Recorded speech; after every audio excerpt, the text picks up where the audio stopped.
Brilliant person, what are you doing? How are you? Today I'm going to talk about those needs of children which, if met, will help them to develop healthily and harmoniously mentally, emotionally and socially. Every child has the right by birth to have basic needs met, such as food, warmth, clothing and a roof over his head. Although these needs are vital to the children's survival, they are not what I will talk about in this video. Stay with me to find out what I have prepared for you.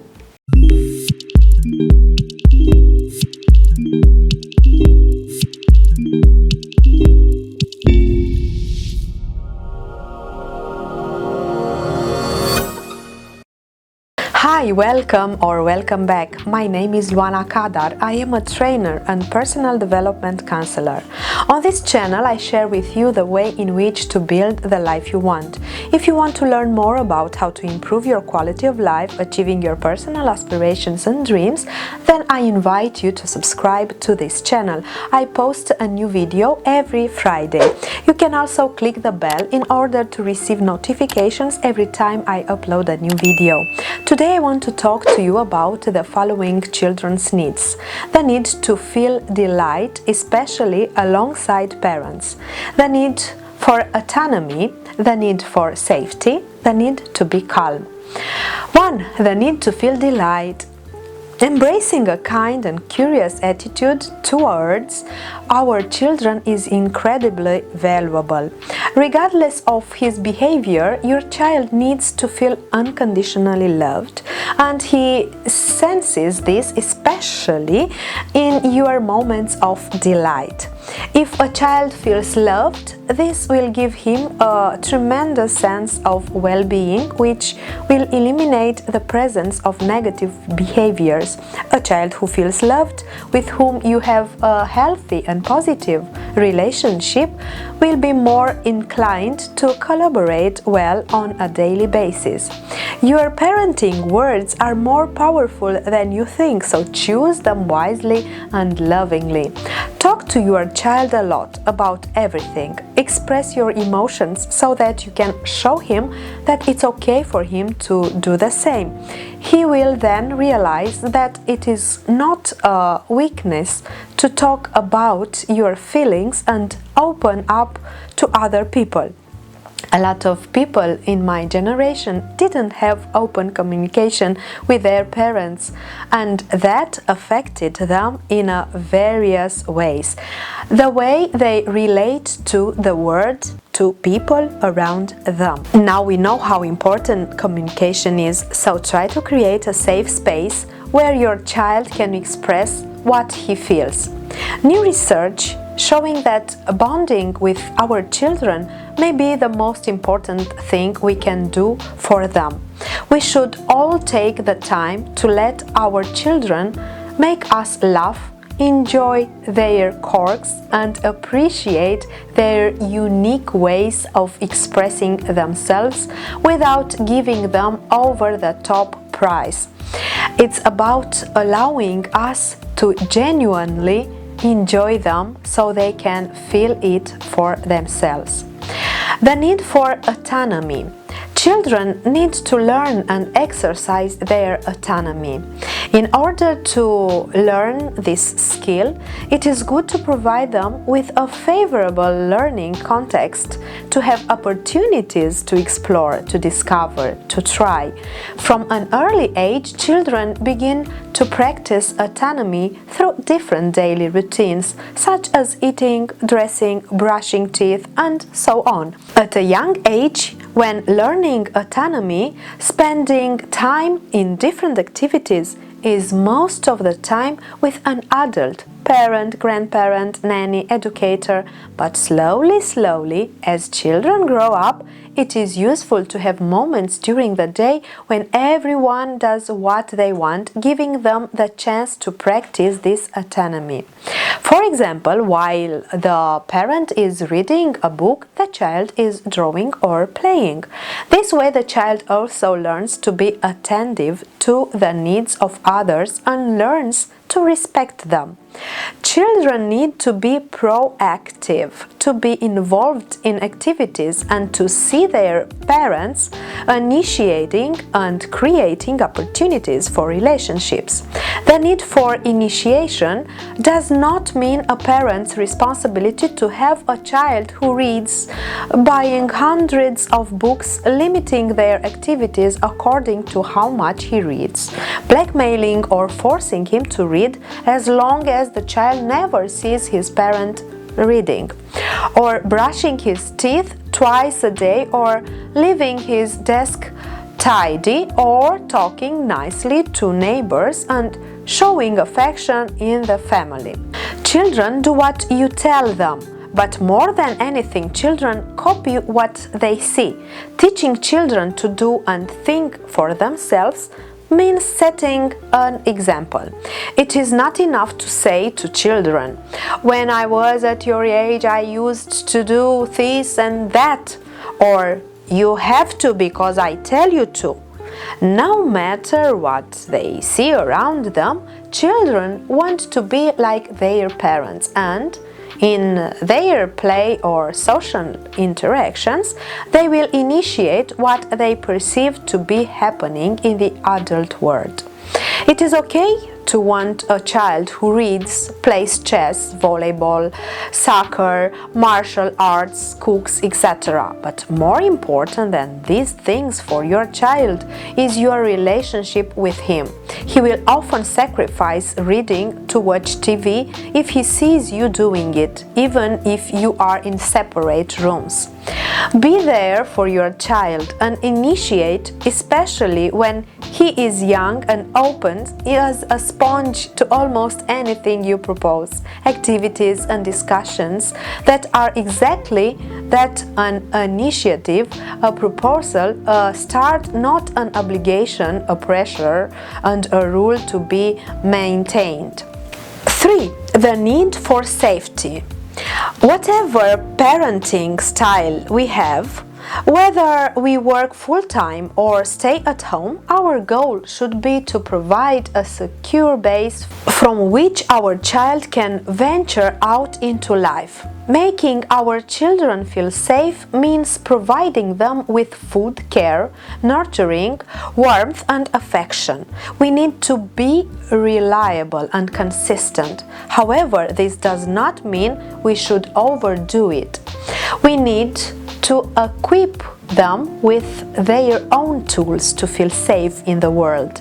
This means allowing our children to have experience and to explore and achieve as much as possible for themselves. It also means meeting our own needs separate from our children, so that we don't impose those needs on them, so as not to make them feel insecure or stuck with us. It also helps our children to follow our example, seeing us as complete, fulfilled individuals with rich lives of which they are an important part, not our whole lives. Children, especially the little ones, prefer stability and love routines because it helps them to know what is going to happen, to feel in control, to feel safe. Routine is a sequence of actions that happens over and over every day in the same order. For example, sleep routine, morning hygiene routine, meal routine, homework routine, etc. Predictability is created by planning activities, by informing the child in advance of the program of what he is going to do. An environment that is constantly changing, or parents who have different reactions to the same behavior, keeps children's stress response system alert. They end up being constantly on guard, ready to face unexpected situations. Living in environments where things change frequently, children may end up showing intense emotional reactions, sometimes triggered even by small things. Predictability can also be given to children through discipline, because discipline also involves rules or limits and logical consequences for breaking these rules. The rule is intended to give children a level of anticipation, as the rule makes clear what is expected of them. Gently imposed limits can help children to know and understand their boundaries of interaction with others, as well as the appropriate manifestation of their behavior. 4. The need to be calm. A child will react to an adult's pace that involves a busy schedule or a continuous race against time. The need for calm is very present in children. How can we slow down? Reducing the number of activities, reducing working hours will do both the child and the adult good. To feel at ease, we need to connect with them. We need to aim to provide comfort and support that reflects that we understand what they are going through. We can engage them and listen to what they are going through, reflecting their thoughts and feelings so they feel understood. When your children suffer, we need to try to cultivate compassion. However, it would be good to avoid making projections based on our past experience. We often make the mistake of believing that he, the child, feels the way we did as children, and we need to be aware that they are unique individuals and have their own experiences and reactions.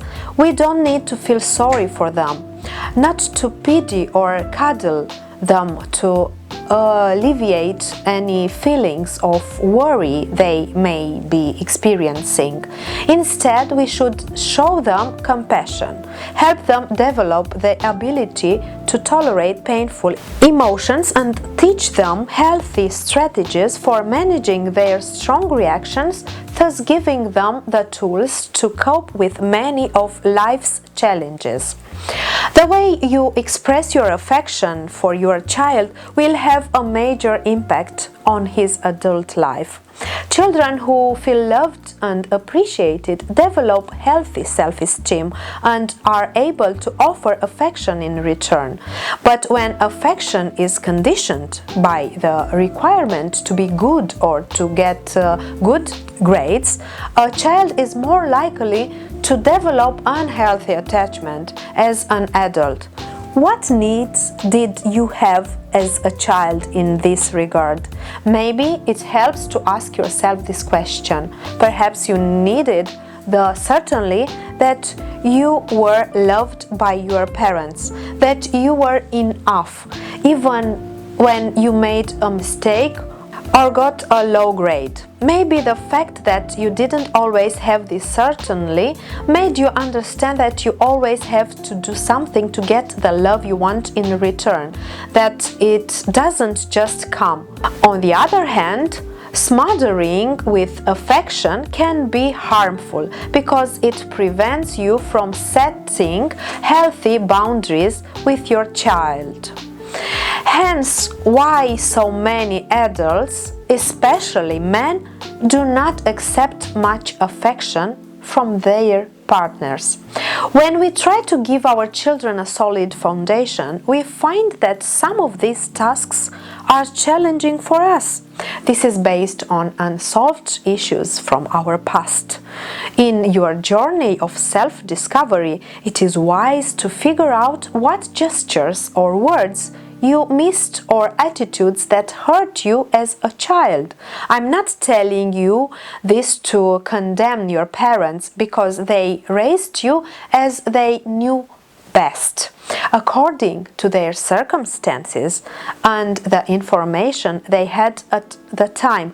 But I'm telling you this because times have changed, and now it is good to be aware of every line, every gesture you make towards your child, analyzing whether the action, reply, attitude belongs to you and is good, or if it is taken from your own childhood and maybe you have to give it up. That's why we should aim to develop more peace, balance, and inner security so that we can do the best possible job in raising our children. To achieve this, it is advisable to resolve painful experiences from our own history, which will probably be triggered sooner or later by our child. It may be that for some of you, just accepting your child's love feels painful because it provokes unsolved emotions about not feeling loved in your own childhood. Our children's cry can feel overwhelming because it echoes our pain. Separating our primary reactions from our child's experience is a way to lift a great weight off their shoulders. It can help us to be more attentive to their experience and be there for them when they need us. It is essential not to confuse the child's needs with his wishes, which often take fanciful forms. Sometimes it is simply not possible to give in to all your wishes. It is therefore advisable to offer a more reasonable alternative to satisfy the need behind an egocentric wish. On the other hand, a need makes it possible to feel a material or moral lack in the body.